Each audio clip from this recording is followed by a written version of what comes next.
দেখেন পিঠাটা কত সুন্দর মুচমুচে হয়েছে এবং কত দেখেন ভিতরে কোনো কাঁচা নাই, খুবই সফট এবং মজাদার একটা খাবার।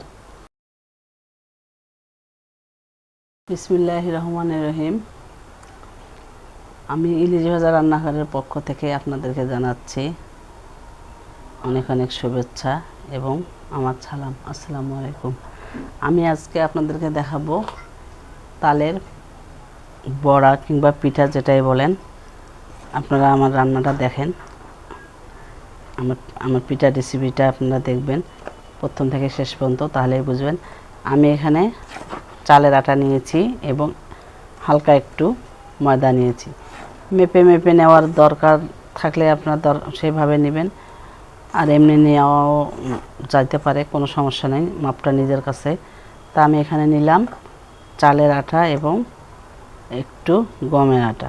আর দেখেন এখানে আমি নিয়েছি একটু জিরা, কালো জিরা, আদা বাটা, দারুচিনি, তারপরে হচ্ছে সাদা এলাচ ফেটে নিয়েছি, একটু হালকা লবণ, আর একটু নিয়েছি আমি মরিচের গুঁড়া। আর তো চিনি তো দিবই, এবং আমি দিব দেখেন দুধ, একটু দুধ দেব। একবারে নতুন পদ্ধতিতে আমি শেখাবো, যেটা আমি করে খাই, খুবই সুস্বাদু লাগে খেতে। তালের রস তো দিবই। এখন এখানে এই উপকরণগুলো আমি সব এক এক করে দিয়ে দেব, একবারেই দিয়ে দেব।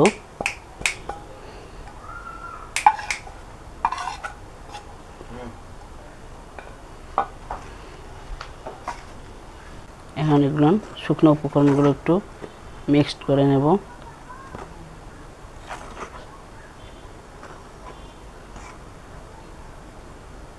এখানে দিব চিনি। চিনিটা আপনাদের পরিমাণ মতো আপনারা দেবেন, কম বেশি।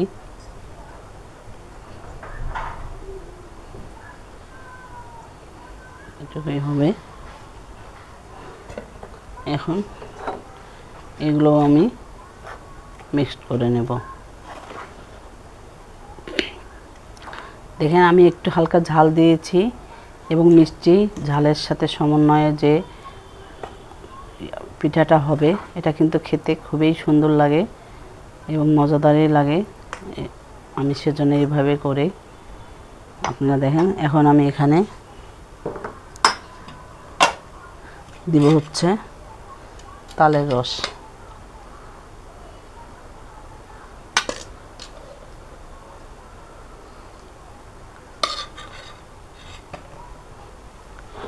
তালের রসটা দিয়ে একটু মিক্সার করে নিব।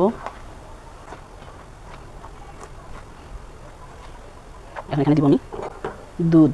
দেখেন দুধটা একটু আঙ্গুল ডুবানোর মতো একটু কুসুম কুসুম গরম রেখেছি আমি, একটু গরম করে ঠান্ডা করে নিয়েছি। একবারে ফুটন্ত গরম দিবেন না, তাহলে কিন্তু হবে না। একটু দুধটা গরম করে নিয়ে একটু হালকা ঠান্ডা, যেন আঙ্গুলটা আপনি সহ্য করে নিতে পারেন, এভাবেই দিবেন। এখন আমি এখানে দুধ দিয়ে দেব।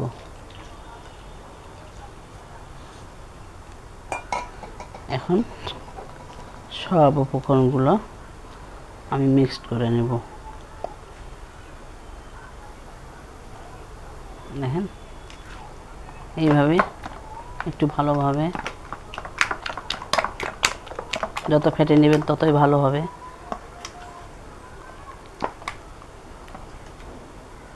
দেখেন এরকম এইভাবে করতে হবে, পাতলা না গাঢ়ও না।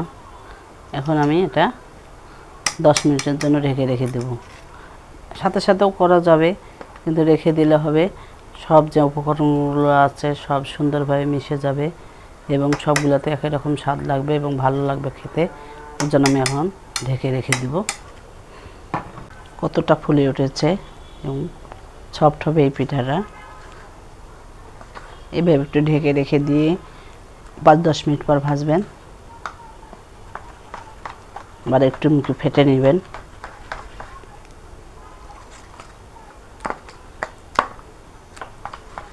এই পিঠাটা আপনারা অনেকদিন পর্যন্ত সংরক্ষণ করে রেখে দিতে পারবেন।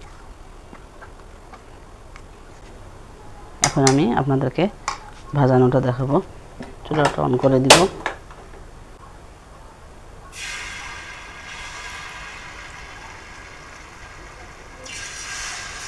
এমনভাবে দিবেন যেন কোনোটার সাথে না লাগে।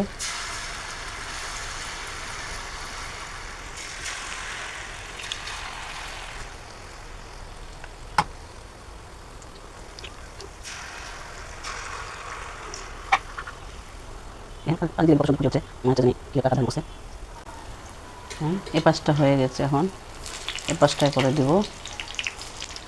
আপনারা চাইলে কড়াইতে করতে পারেন, কিন্তু একটু বেশি পরিমাণ দেওয়া যায়, সেজন্য আমি বলে রাখছি। আপনারা করবেন না, কড়াইতে করবেন, সমস্যা নেই। পাঁচটা সুন্দর হয়ে গেছে, কালারটা সুন্দর হয়েছে।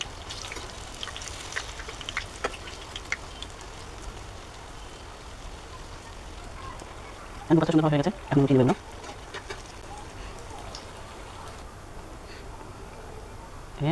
এইভাবে তেলটা আমি ঝরিয়ে নেব।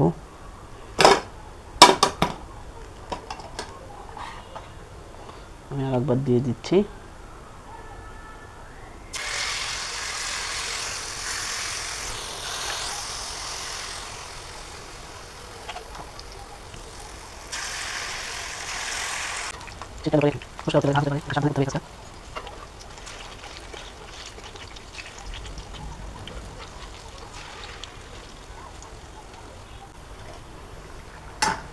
এগুলো হয়ে গেছে, আমি নামিয়ে নেব এখন।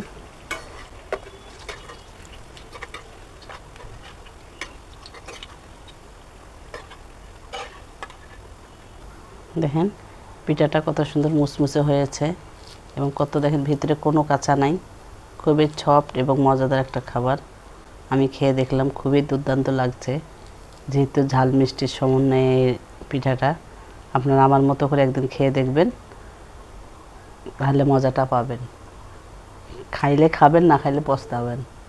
ঠিক আছে, সবাই ভালো থাকবেন, নিজেদের খেয়াল রাখবেন।